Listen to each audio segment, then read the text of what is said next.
Gracias, Paula. Continuamos. Vamos a hablar de esto que estábamos relatando, del viaje de Alberto Fernández, el presidente de la Nación, por Europa, por España, por Alemania, por Francia, y no pudo escaparle a la referencia con respecto a la situación interna que se está viviendo en el gobierno, después de aquel discurso en Chaco de Cristina, un discurso muy fuerte políticamente. El presidente respondió a algunos aspectos, habló de una mirada parcial de la vicepresidenta, habló de conductas que obstruyen al gobierno en una nueva fase de este enfrentamiento entre las dos principales figuras que tiene el gobierno nacional.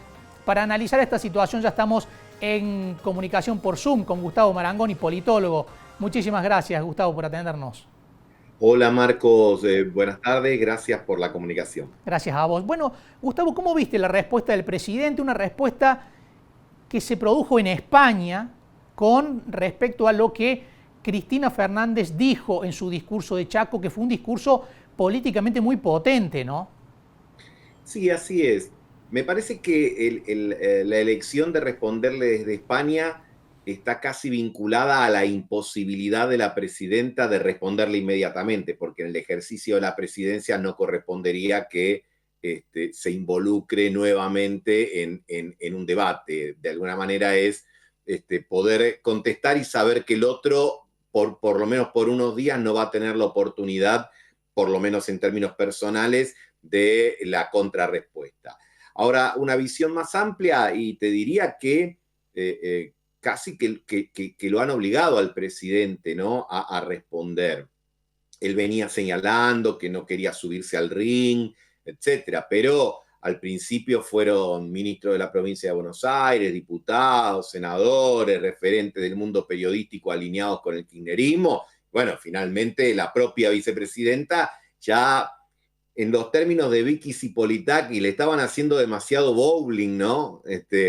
Era mucho bullying, digamos, así que tenía que responder y creo que lo hizo como una forma de tratar de encarar estos meses que vienen, que no van a ser sencillos, en parte por lo que ustedes comentaban, por todo lo que tiene que ver con el tema energético, las tarifas, inclusive la posibilidad de algún corte al suministro de grandes consumidores y por supuesto también el impacto en la inflación. Hay una nominalidad muy alta de la economía y si a eso le sumamos este debate a cielo abierto que se viene dando, bueno, me parece que la voz presidencial tenía que hacerse escuchar, eligió este modo de hacerlo y este lugar, bueno, un poco por lo que comentábamos al comienzo.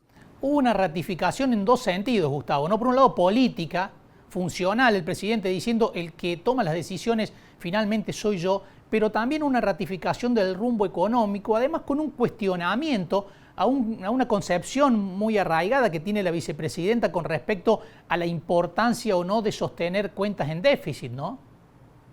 Sí, creo que lo habíamos hablado en alguna oportunidad. Evidentemente el acuerdo con el fondo pone en entredicho todas las creencias económicas del kirchnerismo y esto lo recordó la vicepresidenta el viernes. Ella no cree que la emisión sea inflacionaria o tenga consecuencias tan graves como las que señalan otros y también entiende que a la inflación se la puede superar con aumentos nominales de salarios o de ayudas gubernamentales, y me parece que evidentemente es un diagnóstico muy distinto al que ha llevado al ministro de Economía a suscribir el acuerdo con el Fondo Monetario Internacional.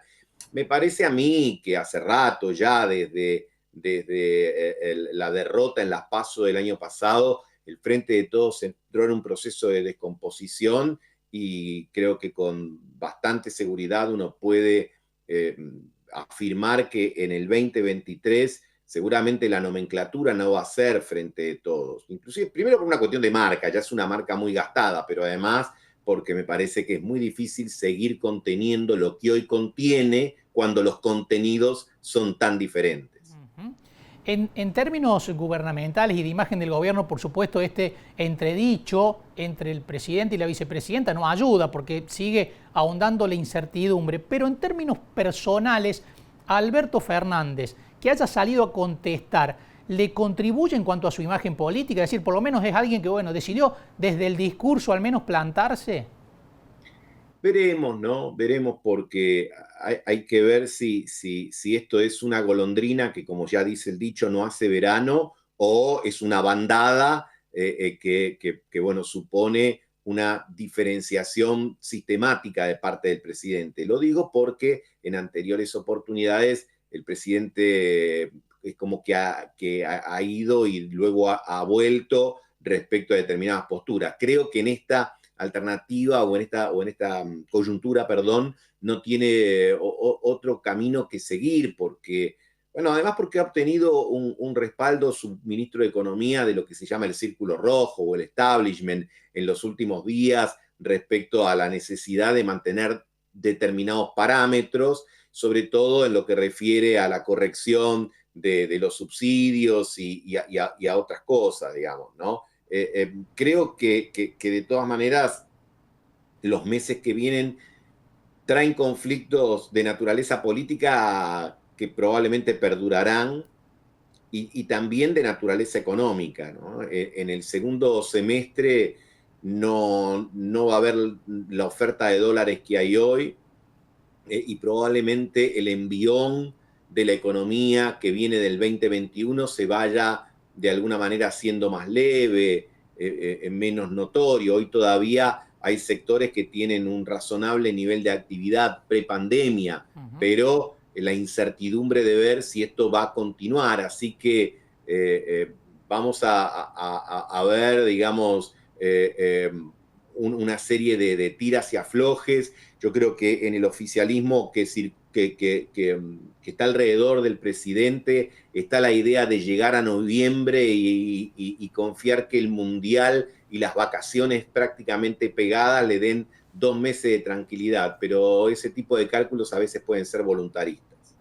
¿Vos no esperás una ruptura total, sino esta tensión permanente, Gustavo?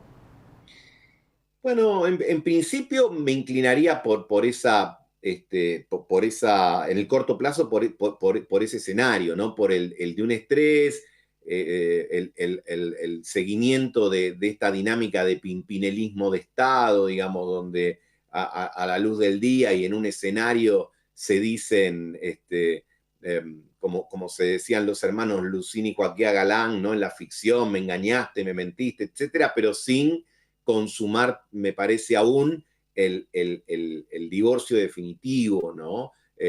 Creo que para el 2023 eso es más difícil. De todos modos, yo creo que es muy complejo anticipar porque ni los propios actores saben.